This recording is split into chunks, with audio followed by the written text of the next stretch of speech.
ଭୂପୃଷ୍ଠରୁ 50-60 foot ଉପରେ ଏକ ଚଟାଣ ରହିଛି ଛୋଟ ପୋଖରୀ ସଦୃଶ ଜଳାଶୟ, ଯାହାର ପାଣି ନା ଖରାଦିନରେ ଶୁଖେ ନା ବର୍ଷା ଦିନରେ ବଢ଼େ। ଓଡ଼ିଶାର କେନ୍ଦୁଝର ଜିଲ୍ଲାର ଚମ୍ପା ବ୍ଲକର ଟାଙ୍ଗର ବନ୍ତଳା ଗ୍ରାମ ରହିଛି ଏମିତି ଏକ ଜଳାଶୟ। ଜଳାଶୟଟିକୁ ଦୁଇ ଭାଗରେ ପଥର ପାଚେରୀରେ ବିଭକ୍ତ କରାଯାଇଅଛି। ଜଳାଶୟର ଯେଉଁ ଅଂଶଟି ଅତ୍ୟନ୍ତ ଗଭୀର ଏବଂ ବିପଦ ସଂକୁଳ, ସେହି ସ୍ଥାନଟିକୁ ପାଚେରୀ ତଥା ଲୁହା ଗ୍ରିଲ ଦେଇ ଆବଦ୍ଧ କରାଯାଇଛି ଏବଂ ଅନ୍ୟ ଅଂଶଟି ସାଧାରଣ ଲୋକଙ୍କ ବ୍ୟବହାର ପାଇଁ ରହିଅଛି। ଜଳାଶୟର ପୂର୍ବ ଦିଗରେ ଝାଡ଼େଶ୍ୱର ମହାଦେବଙ୍କ ମନ୍ଦିର।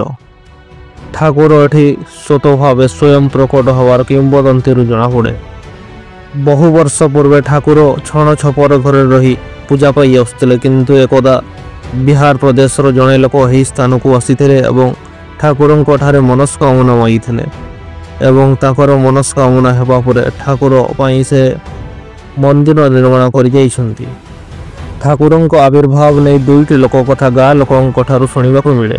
ପ୍ରଥମ ଲୋକ କଥାଟି ହେଲା, ସେ ଗାଁର ଦେହୁରୀ ଭାବେ କାର୍ଯ୍ୟ କରୁଥିବା ଦୁତିଆ ନାୟକ ରାତିରେ ଶୋଇଥିଲେ ଓ ଶୋଇଥିବା ସମୟରେ ତାଙ୍କୁ ସ୍ୱପ୍ନାଦେଶ ପାଇଲେ। ସ୍ୱପ୍ନାଦେଶରେ ଠାକୁର କହିଲେ ଯେ ତୁମେ ଏ ଗାଁର ଦେହୁରୀ, ତେଣୁ ତୁମକୁ ଏ ଗାଁର ଅବସ୍ଥିତି ସମ୍ପର୍କରେ ଜଣାଅଛି। ତୁମ ଗାଁ ପଥର ଚଟାଣ ଉପରେ ରହିଥିବା ସରୋବରର ପୂର୍ବ ପ୍ରାନ୍ତରରେ ନିଆଳି ଫୁଲ, ବେଲ, ଘୁରୁଡ଼, ବୁଦା ଗଛ ମୂଳରେ ମୁଁ ରହିଅଛି। ତୁମେ ମୋତେ ସେହି ସ୍ଥାନରେ ପୂଜାର୍ଚ୍ଚନାର ବ୍ୟବସ୍ଥା କର, ଏଥିରେ ତୁମର ତଥା ମାନବ ଜାତିର କଲ୍ୟାଣ ହେବ। ଏତିକି କହି ଠାକୁର ଅନ୍ତର୍ଧ୍ୟାନ ହୋଇଗଲେ। ସ୍ୱପ୍ନାଦେଶ ପାଇସାରିବା ସଙ୍ଗେ ସଙ୍ଗେ ଦେହୁରୀର ନିଦ ଭାଙ୍ଗିଗଲା। ସକାଳ ହେଲା ଏବଂ ଗାଁର ମୁଖିଆ ଏବଂ ଅନ୍ୟାନ୍ୟ ଲୋକଙ୍କୁ ସେ ତାର ସ୍ୱପ୍ନାଦେଶ ବିଷୟରେ ଜଣାଇଲେ। ଦେହୁରୀଙ୍କ ସ୍ୱପ୍ନାଦେଶ କଥା ଶୁଣି ଅତ୍ୟନ୍ତ ଖୁସି ହୋଇଗଲେ। ଦେହୁରୀଙ୍କ ବର୍ଣ୍ଣନା ମୁତାବକ ଅଳ୍ପ ସମୟ ମଧ୍ୟରେ ଠାକୁରଙ୍କୁ ପାଇ ସମସ୍ତେ ଗଭୀର ଭକ୍ତରେ ପ୍ରଣିପାତ କରି ଦର୍ଶନ କଲେ। ଏଠି ଗୋଟିଏ କଥା ହେଲା, ଏହି ଠାକୁର ଯେ ମହାଦେବ ବୋଲି ସେମାନେ ଜାଣିପାରିଲେ ନାହିଁ। ସେହି ଗାଁର ଲୋକମାନେ ସାଧାରଣ ଭାବେ ଦେବୀ ଠାକୁରାଣୀଙ୍କୁ ପୂଜା କରିଥାନ୍ତି ଏବଂ ବିଭିନ୍ନ ପଶୁପକ୍ଷୀକୁ ବଳି ଦେଇ ପୂଜା କାର୍ଯ୍ୟ କରନ୍ତି।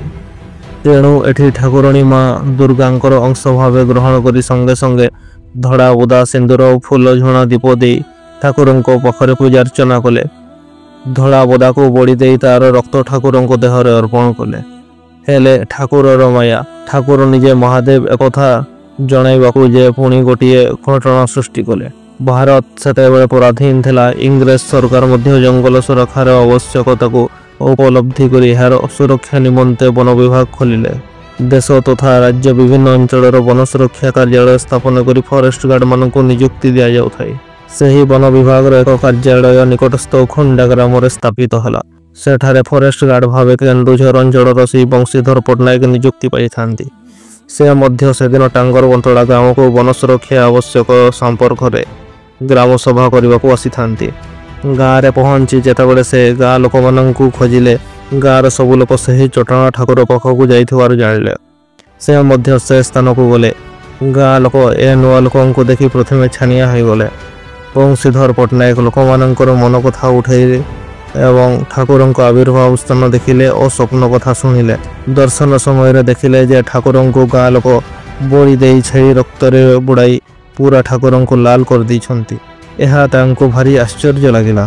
ସେ ଜାଣିବାକୁ ପାଇଲେ ଯେ ଗାଁ ଲୋକମାନେ ଦେବୀ ଠାକୁରାଣୀ ବା ମା ଦୁର୍ଗା ବୋଲି ବଳି ଦେଇ ପୂଜା କରୁଛନ୍ତି। ବଂଶୀଧର ବାବୁ ଦେଖିଲେ ଯେ ଏହା ପ୍ରଭୁ ମହାଦେବଙ୍କ ଶିବଲିଙ୍ଗ। ଗାଁ ଲୋକଙ୍କ ଭୁଲ ଧାରଣା ଦୂର କରି ମହାଦେବ ଠାକୁରଙ୍କୁ ବୋଲି ଚିହ୍ନାଇଲେ ଏବଂ ଠାକୁରଙ୍କ ନିମିତ୍ତ ଦୈନନ୍ଦିନର ପୂଜାର୍ଚ୍ଚନା କରିବା ପାଇଁ ଆଦେଶ ମଧ୍ୟ ଦେଲେ। ଏହି ସମୟରେ ଗାଁ ଲୋକ ପୁଣି ତାଙ୍କୁ ପଚାରିଲେ ଯେ ଦେବ ଦେବ ମହାଦେବଙ୍କୁ କେଉଁ ନାମରେ ନାମକରଣ କରିବା? ବଂଶୀଧର ବାବୁ କହିଲେ ଯେ ଠାକୁରଙ୍କୁ ଆମେ ଏହି ଝାଡ଼ବୁଦା ବଣରୁ ପାଇଛୁ, ତେଣୁ ତାଙ୍କ ନାମ ଝାଡ଼େଶ୍ୱର ମହାଦେବ ରଖିବା। ସେହି ଦିନଠାରୁ ମହାଦେବ ଏଠାରେ ଝାଡ଼େଶ୍ୱର ମହାଦେବ ନାମରେ ପୂଜିତ ହୋଇ ଆସୁଛନ୍ତି। ମହାଦେବଙ୍କ ଆବିର୍ଭାବକୁ ନେଇ ଆଉ ଏକ କିମ୍ବଦନ୍ତୀ ମଧ୍ୟ ରହିଛି। ତାହା ହେଲା, ପଥର ଚଟାଣର ସରୋବର ନିକଟରେ ଏକ ଗୋଲାକୃତି ପଥରକୁ କାଉମାନେ ଖମ୍ପି ଖମ୍ପି ଖଣ୍ଡିଆ କରିଦେଲେ। ସେହି ଖଣ୍ଡିଆ ଅଂଶରୁ ଅନବରତ କ୍ଷୀର ଝରିବାକୁ ଲାଗିଲା ଏବଂ ଧୀରେ ଧୀରେ ସମଗ୍ର ଚଟାଣ କ୍ଷୀର ଦ୍ୱାରା ପ୍ଲାବିତ ହୋଇଗଲା। ଏଭଳି ଅଦ୍ଭୁତ ଘଟଣା ଏକ ଗାଈଆଡ଼ ପିଲା ଦେଖି ଗାଁରେ ଯାଇ କହିଲା। ଦେଖିଲେ ଏକ ଗୋଲାକାର ପଥରଟିରୁ କ୍ଷୀର ଝରୁଅଛି।